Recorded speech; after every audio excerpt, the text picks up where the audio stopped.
Distinct objects की, ठीक है, जिसमें हम नंबर ऑफ एलिमेंट्स और नंबर या फिर नंबर ऑफ एलिमेंट्स जो है हम यूज कर सकते हैं।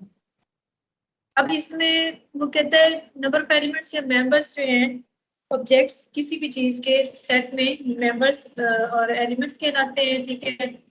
अब मेंबर्स जो है उसमें हम क्या कहते हैं, डिस्टिंक्ट होता है। डिस्टिंक्ट मतलब कि वो रिपीट नहीं होंगे, ठीक है, ये मुख्तलिफ होंगे, सारे ही मुख्तलिफ होंगे। अगर एक जगह पे मेंबर का नाम सिद्रा आ गया है, दूसरी जगह पे मेंबर का नाम सदफ आ जाएगा, तीसरी जगह पे मेंबर का नाम जो है वो राबे आ जाएगा, ठीक है। यानी मुख्तलिफ होने चाहिए सेट के अंदर नाम। डिस्टिंक्ट इसलिए कहलाता है। और वेल डिफाइंड क्यों कहता है, कि जो अच्छे तरीके से एक्सप्लेन हो, जैसे सिद्रा, आपको फौरन एक नाम जो है लेते ही आपको पता चल जाएगा ये किसी इंसान का नाम है, ठीक है। और फौरन मतलब एक अच्छी तरीके से आप इसको खुद ही एक्सप्लेन कर सकते हैं ये क्या है। मैथमेटिकल सेट है कलेक्शन ऑफ डिस्टिंक्ट ऑब्जेक्ट्स का normally refer to as elements और मेंबर, जो कि अमूमन हम एलिमेंट्स या मेंबर्स को इसकी तरफ रेफर किया जाता है, उसको सेट कहलाता है। इसकी डिस्क्रिप्शन क्या है, ए जो है वो 264, ए की वैल्यू ये है, बी की ये है, तो उसमें क्या है 2468, ये क्या है, इसके मेंबर्स हैं या एलिमेंट्स कहलाएंगे सेट के। और जबकि ए जो है ये क्या है, सेट है हमारे पास। और करली ब्रैकेट्स जो है इसको हम सेट ब्रैकेट्स कहते हैं, ये ब्रैकेट और ये ब्रैकेट, ठीक है, इनको हम सेट ब्रैकेट्स कहते हैं। और इनकी नोटेशन जो है हमने प्रीवियस एग्जांपल्स में वो कह रहे शो कर दिए, लेकिन यहाँ पे हमारे पास ये ऊपर प्रीवियस एग्जांपल्स ये है, यानी ए और बी, ठीक है। जैसे एक और एग्जांपल है शूज, सॉक्स, वॉचेस, शर्ट्स, ठीक है, ये आपके पास क्या है, एलिमेंट्स या मेंबर्स हैं, शूज, सॉक्स, वॉचेस, शर्ट्स। और ये करली ब्रैकेट्स हैं, ये सेट ब्रैकेट्स हैं। और इसी तरह इंडेक्स, मिडल, रिंग, पिंकी, ये भी आपके पास एक सेट है। ये इनफाइनाइट सेट है, यानी ये जिसके बाद 3 डॉट लग जाए, यानी इसका मतलब होता है चलते ही जाते हैं कि कोई हद नहीं है खत्म होने की। और ये देखिए ये खत्म हो गया, तो ये फाइनाइट सेट, यानी इनकी एक हद बता दी है कि इसमें ये सिर्फ 4 चीजें हैं, इसमें 4 से आगे भी होंगी। ये 3 डॉट्स जो है उसने दिए हुए हैं, इसका मतलब है ऑनवर्ड, ठीक है, सो इनफाइनाइट सेट कहलाता है ये, ठीक है। ये एग्जांपल है, ये आपका ये फाइनाइट सेट है, क्योंकि आपको ये बता दिया उसने कि ये जेड तक है, ए से शुरू हो रही है ये सेट ए से शुरू हो रहा है, जेड पे जा रहा है, तो ये इनफाइनाइट सेट है। इसमें टोटल क्योंकि 26 लेटर्स हैं जो गिने जा सकते हैं, ठीक है, तो वो फाइनाइट, ना गिने जा सके तो वो इनफाइनाइट कहलाएंगे। Number of elements in a set A written as n of A, हम उसको एन ऑफ ए से लिखते हैं और उसको डिफाइन करते हैं कि नंबर ऑफ एलिमेंट्स जो है वो जितने भी हैं वो अब ए के अंदर पाए जाते हैं, यानी ए अपने अंदर नंबर ऑफ एलिमेंट्स को रखता है। जैसे ए सेट है आपके पास, इसमें कितने एलिमेंट्स हैं, 1 2 3 4 एंड 5, 5 है, तो नंबर ऑफ एलिमेंट्स हमारे क्या आ जाएंगे, 5 आ जाएंगे, ठीक है। इसी तरीके से सेल्स 1, परचेजिंग 2, इन्वेंट्री 3 और पेरोल 4। जी 4 चीजें हैं, तो नंबर ऑफ हमारे पास डी जो है वो क्या आ जाएंगे, 4, ठीक है, नंबर ऑफ एलिमेंट्स। नेक्स्ट है आपके पास वेन डायग्राम। इसमें एग्जांपल है ए अगर 1 3 5 7 9 है, तो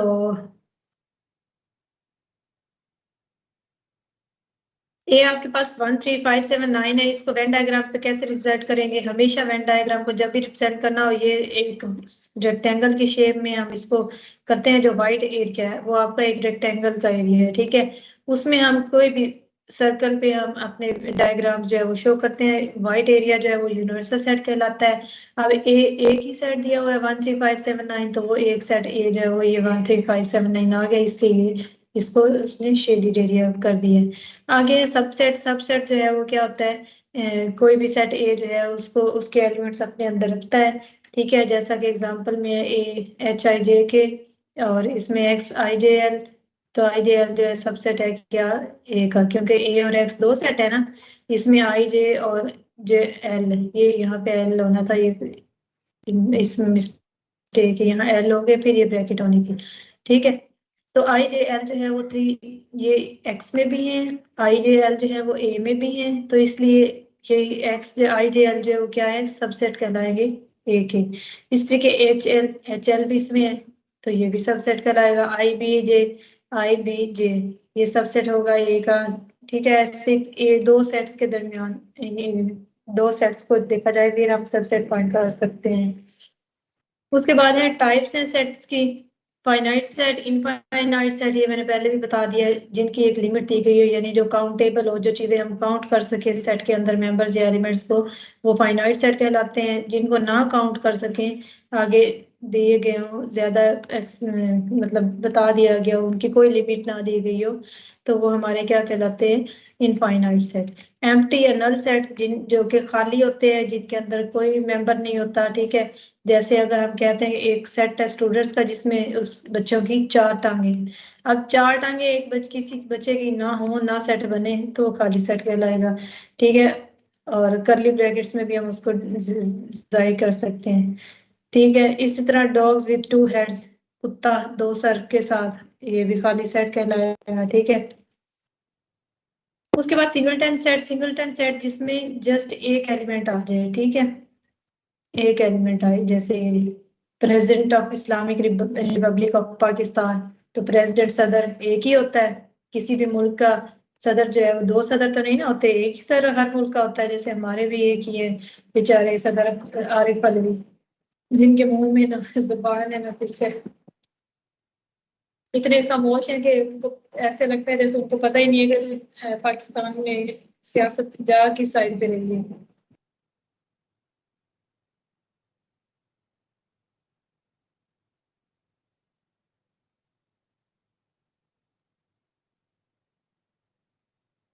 उसके बाद है आपके पास set equality, equal sets.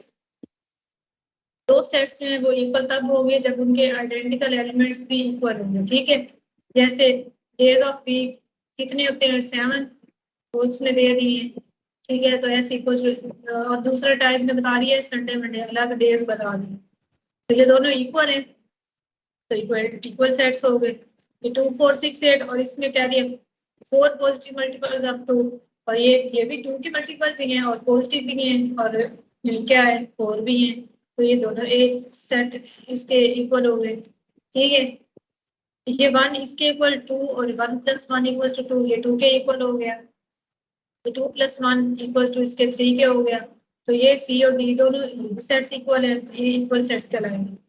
Equivalent sets, equal set ये होता है कि जो दोनों एलिमेंट्स भी उनके बराबर हो, लेकिन इक्विवेलेंट सेट्स में क्या होता है कि सेम नंबर्स ऑफ मेंबर्स जो हैं सेट्स के इक्विवेलेंट हो।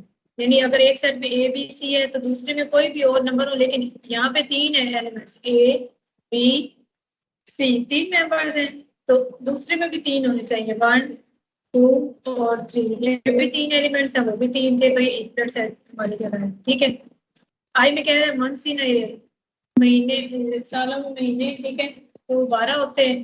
दूसरे भी उसने कह दिया 12 मल्टीपल्स ऑफ 2 भी 12। ठीक है, 12 मल्टीपल्स 2 के बता दें तो दोनों इक्वल हो जाएंगे, ये एक ब्लड सेट कहता है हमें।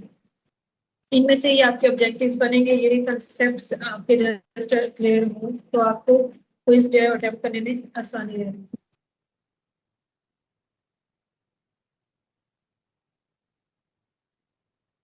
उसके बाद है ओवरलैपिंग सेट्स, ओवरलैप हो। ठीक है, यानी कि वो सेट्स जो कुछ मेंबर्स उनमें कॉमन हो, यानी वो इंटरसेक्ट कर रहे हैं वो सेट्स एक दूसरे के साथ, तो वो क्या कहलाएंगे, ओवरलैपिंग सेट्स। जैसे रेड प्लेइंग कार्ड्स और फेस कार्ड्स, इसमें आर जो है एफ के साथ अपने मेंबर्स शेयर कर रहा है, रेड फेस कार्ड्स। ठीक है, तो ये ओवरलैपिंग सेट्स कहलाएंगे। उसके बाद है डिसजॉइंट सेट्स। डिसजॉइंट सेट्स जो है उनमें कोई मेंबर जो है वो कॉमन नहीं होते, कोई एलिमेंट्स कॉमन नहीं होते। जैसे बी में vowels, vowels A I O U होते हैं, और उसके बाद वो कहता है लेटर वो बताएं जो आई से स्टार्ट होते हैं, आई से अल्फाबेटिकली लेटर, सॉरी 1 से, तो उनमें कोई वॉवल नहीं आता, तो ये दोनों डिसजॉइंट सेट्स आ गए। सही है। उसके बाद आपके पास है दूसरी example, students of 10th class और स्टूडेंट्स ऑफ फर्स्ट ईयर। तो 10th क्लास के स्टूडेंट्स और होंगे, उनकी एज, हर चीज, माइंड लेवल, हर चीज और होगी, फर्स्ट ईयर के स्टूडेंट्स की और होगी, तो ये दोनों डिसजॉइंट सेट्स कहलाएंगे। ठीक है। उसके बाद है यूनिवर्सल सेट, जिसमें जो अपने अंदर एलिमेंट्स और ऑब्जेक्ट्स हैं वो जस्ट एक ही रखे। ठीक है, यूनिवर्सल सेट कहलाता है। उसके बाद है ऑपरेशन ऑन सेट्स।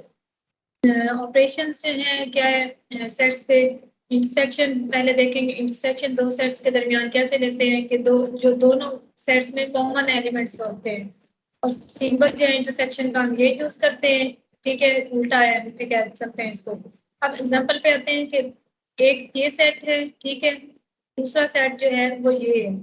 दोनों का इंटरसेक्शन जब लेंगे उनमें कॉमन एलिमेंट्स जो है वो उनका आंसर कहलाएगा। अब इनमें कॉमन एलिमेंट क्या है, 1 2 है, इधर इधर 3 4 है, लेकिन दोनों नहीं कॉमन ना, तो इसलिए ये क्या आ जाएगा, 5 भी इसको कह सकते हैं, या एम्प्टी सेट भी इसको। ये एम्प्टी सेट का निशान होता है दोनों ऐसे, ये जो कर्ली ब्रैकेट है ये दोनों भी यूज कर सकते हैं, अंदर कोई एलिमेंट ना हो अकेला वो भी लिख सकते हैं, ये ऐसे 5 भी लिख सकते हैं। आगे है दूसरी एग्जांपल 1 2 3, इधर है 3 4 5, अब इधर भी 3 है, इधर भी 3 है, तो ये हमारा इंटरसेक्शन में क्या कॉमन एलिमेंट है 3, इस सेट में भी है, इस सेट में भी 3 है, तो इसलिए हमारा इंटरसेक्शन जो है वो क्या आ जाएगा 3।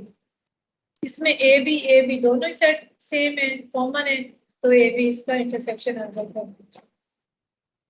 ये एग्जांपल है वेन डायग्राम पे। ए सेट है 2 3 5 7 11, बी है 2 5 8, ठीक है, और सी है 5 9 11। अब इसके इंटरसेक्शन फाइंड करें, और कहता है इसको वेन डायग्राम पे भी रिप्रेजेंट करेंगे, कैसे वेन डायग्राम पे हम इसको यूज करेंगे।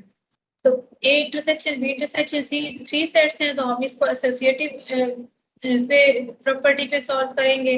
A intersection B intersection C, पहले ब्रैकेट को सॉल्व करेंगे, बी इंटरसेक्शन सी लेंगे, ऐसे भी लिख सकते। उसके बाद फिर जो आंसर होगा बी इंटरसेक्शन सी का, उसको ए के साथ इंटरसेक्शन कर देंगे और उसका आंसर आ जाएगा। इन्होंने डायरेक्ट किया हुआ है, पहले ए की वैल्यू वो लिख ली है, उसके बाद बी की, फिर सी की वैल्यू लिख ली है। लिखने के बाद पहले बी और सी को सॉल्व किया है, 5 9 11 आ गया है। कैसे आया 5 9 11, ठीक है,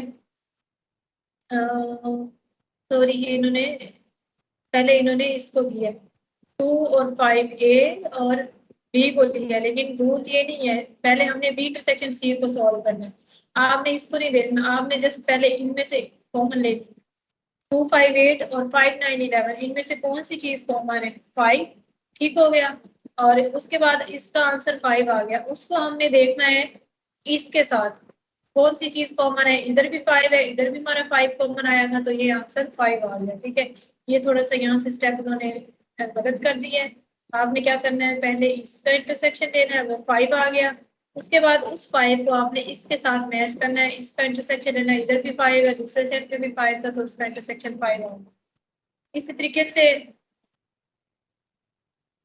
फिर उन्होंने वही चीज, अब पहले बी इंटरसेक्शन सी अंदर था, अब ए इंटरसेक्शन बी अंदर आ गया, अब सी अलग हो गया, तो दोनों साइड जो है वो इक्वल आ गई, दोनों का इंटरसेक्शन 5 आ गया। तो क्या करेंगे, जो यहाँ ये शेडिड एरिया होगा वो हमारा 5 आएगा। बाकी जितनी भी वैल्यूज हैं ए की, बी की, सी की, वो तमाम की तमाम अपने उन्हीं सर्कल्स में जाएंगी। ठीक है, और जो शेडिड एरिया है उसमें हम 5 कर लेंगे। देखिए ए में क्या था 2 3 5 7 11, ए में 2 भी आ रहा है, 3 भी आ रहा है, 5 कॉमन एलिमेंट और 7 आ गया।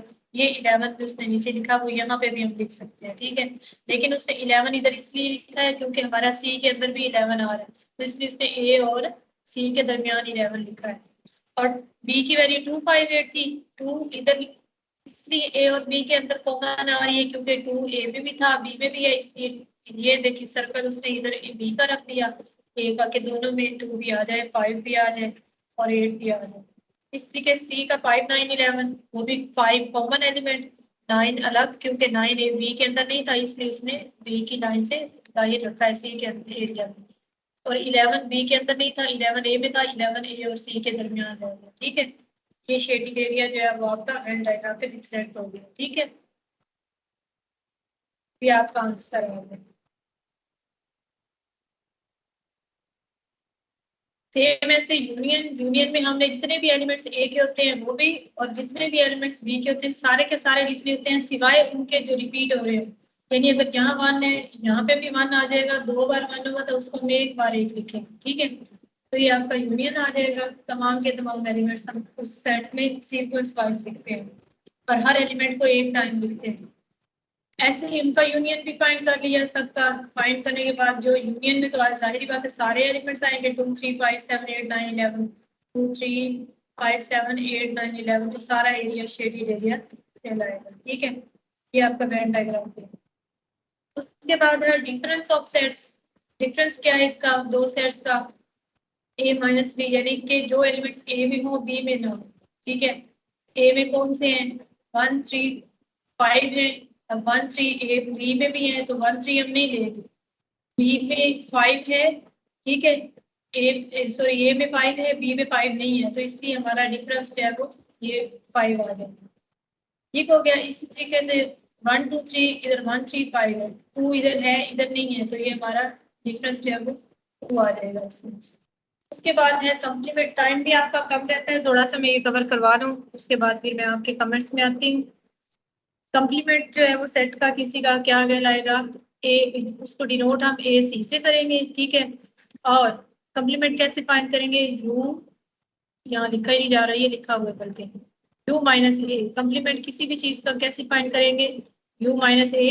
यू की वैल्यू हमें 1 से 10 दी हुई है वो लिख ली है, ए की 1 से 4, दोनों को माइनस किया यानी उनका डिफरेंस लिया, जो ए इधर होंगे और इधर नहीं होंगे वो लिखने हैं, यानी जो इधर हैं वो नहीं लिखने हैं। 1 2 3 4, 1 2 3 4 यहाँ पे भी है इधर भी है, सेम एलिमेंट हमने नहीं लेने। उनके अलावा जो एलिमेंट्स इस पहले वाले सेट में होंगे वो सिर्फ हमने ले लिए। अब पहले वाले सेट में 1 2 3 4 के अलावा कौन से है, 5 से 10 तक, तो वो 5 से 10 तक हमारे कम्प्लीमेंट आ, ठीक है, डिफरेंस आ। ये कुछ प्रॉपर्टीज हैं इंटरसेक्शन की और यूनियन की, ये आपने जस्ट याद करनी है। अगर ए इंटरसेक्शन बी है तो बी इंटरसेक्शन ए के इक्वल होगा, ये ऑब्जेक्टिव में भी आ सकती है। अगर ए इंटरसेक्शन बी, ये लेयर प्रॉपर्टी है, एसोसिएटिव प्रॉपर्टी, ये सबसेट की प्रॉपर्टी है, ठीक है। और ये उसके बाद ये सारी प्रॉपर्टीज आपको दी गई, आपने खुद देखनी है। नेक्स्ट डी मॉर्गन्स लॉ है, उसका क्या है, यूनिवर्सल सेट में ए यूनियन बी का कंप्लीमेंट किसके इक्वल होगा, ए कंप्लीमेंट इंटरसेक्शन बी कंप्लीमेंट के। और दूसरा क्या होगा कि ए कंप्लीमेंट इंटरसेक्शन, यानी अगर यूनियन में आ जाएगी बात तो फिर यहाँ पे इंटरसेक्शन लग जाएगा, और यहाँ पे अगर इंटरसेक्शन में बात आएगी तो यहाँ पे आके यूनियन फाइंड करेंगे उसका। ये डी मॉर्गन लॉ का फार्मूला है, ये आपने याद रखना है। चलें, डी मॉर्गन लॉ का ये टॉपिक यहाँ पे लास्ट सेट्स का खत्म हो रहा है, उसके बाद रियल नंबर का शुरू होगा। ये पढ़ा के डी मॉर्गन लॉ की एग्जांपल फिर मैं आपके कमेंट्स की तरफ आऊंगी, ठीक है। तो डी मॉर्गन लॉ में सबसे पहले ए इंटरसेक्शन बी का कंप्लीमेंट था, ठीक है। देखिए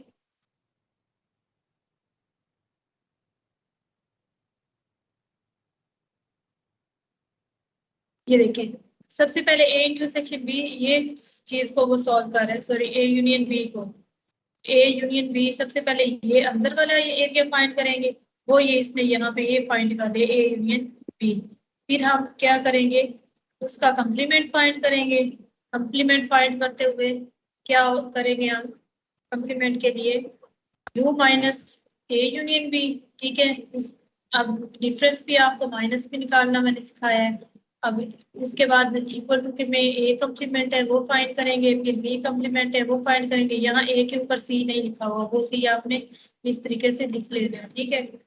उसके बाद नेक्स्ट है आपके पास क्या, ये ए इंटरसेक्शन बी का कंप्लीमेंट, यहाँ ए के ऊपर सी भी आएगा, ए कंप्लीमेंट इंटरसेक्शन बी कंप्लीमेंट, दूसरी साइड जो थी वो भी एम्प्टी आई। यहाँ ऊपर इधर भी सी आएगा और इधर भी बी के ऊपर भी सी आएगा, यहाँ पे थोड़ी मिस्टेक्स हैं, तो दोनों साइड जो है वो एम्प्टी है। ये भी, इसकी भी वैल्यू एम्प्टी आई है पहली साइड की, इसकी भी एम्प्टी आई है, खाली सेट है, तो दोनों इक्वल हो गई। तो हमारा पहला जो है वो स्टेटमेंट पहले डी मॉर्गन लॉ की प्रूव हो गई। इसी तरीके से दूसरी स्टेटमेंट क्या थी, ए इंटरसेक्शन बी का कंप्लीमेंट। पहले ए इंटरसेक्शन बी फाइंड करेंगे फिर उसका कंप्लीमेंट फाइंड करेंगे, तो हमारे पास क्या आ गया, यू, ठीक है। और यू जो है वो क्या था, 1 से 100, ठीक है, यानी ये वाली वैल्यू हमारी आनी चाहिए दूसरे सेट की। फिर ए कम्प्लीमेंट फाइंड किया, ठीक है, वो आ गया। बी कम्प्लीमेंट फाइंड किया, उसका आंसर आ गया। फिर A union B, A complement union B complement, यहाँ भी सी होना है, A complement union B complement, दोनों का कम्प्लीमेंट लेंगे। ये भी 1 से 100 आ गया जो कि यू की वैल्यू थी, तो दोनों वैल्यूज जो है वो क्या है, दोनों इक्वेशन इक्वल आ गई है, तो ये हमारा सॉल्व हो गया। ठीक है, यहाँ डी मॉर्गन लॉ तक अगर किसी का कोई क्वेश्चन है तो वो कर सकते हैं। ठीक है,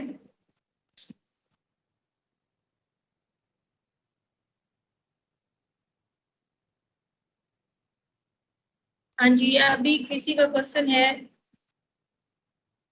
तो आप कर सकते हैं। किसी को किसी भी पॉइंट पे समझ नहीं आई तो वो क्वेश्चन कर लें जल्दी से।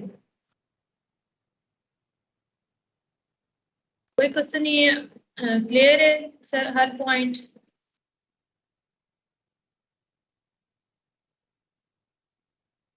चले आगे बढ़ा दूं या फिर कल पे छोड़े?